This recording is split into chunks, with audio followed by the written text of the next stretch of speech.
On a une plante qu'affectionnent beaucoup les gens qui habitent dans les pavillons, c'est le troène.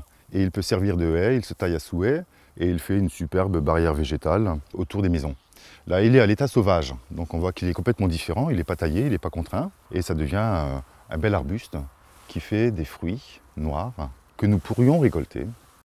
Récolter des baies sauvages pour créer des plants d'arbustes locaux, un projet mené conjointement par Soliver et l'association Et Vive d'Alsace. Une drôle d'idée à première vue, mais qui répond à une problématique bien réelle. On a très vite fait le constat qu'il n'y avait pas de plan qui était adapté à notre territoire, qu'aujourd'hui on ne pouvait se fournir qu'en plants ornementaux ou des plants exotiques ou exogènes dans la mesure où leur provenance est assez lointaine et n'est pas du tout adaptée à notre sol ou à notre climat. Préserver chaque essence sur son terroir d'origine. La récolte des fruits et l'extraction des graines sont assurées par des personnels issus d'entreprises adaptées, membres de Soliver. Soliver, une société coopérative d'intérêt collectif qui a pour mission l'inclusion sociale et professionnelle de personnes en situation de handicap.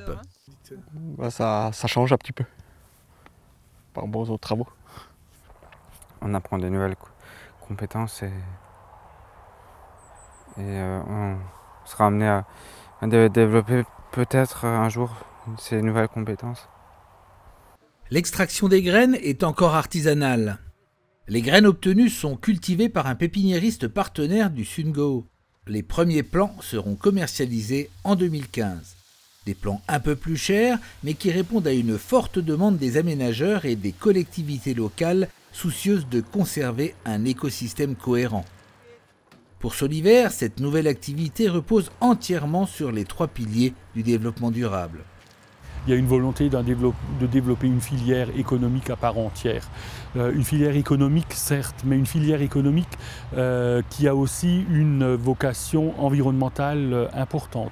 Et la preuve est faite que les personnes handicapées ont tout à fait cette capacité, tant pour la cueillette que pour le dépulpage et le stockage des graines.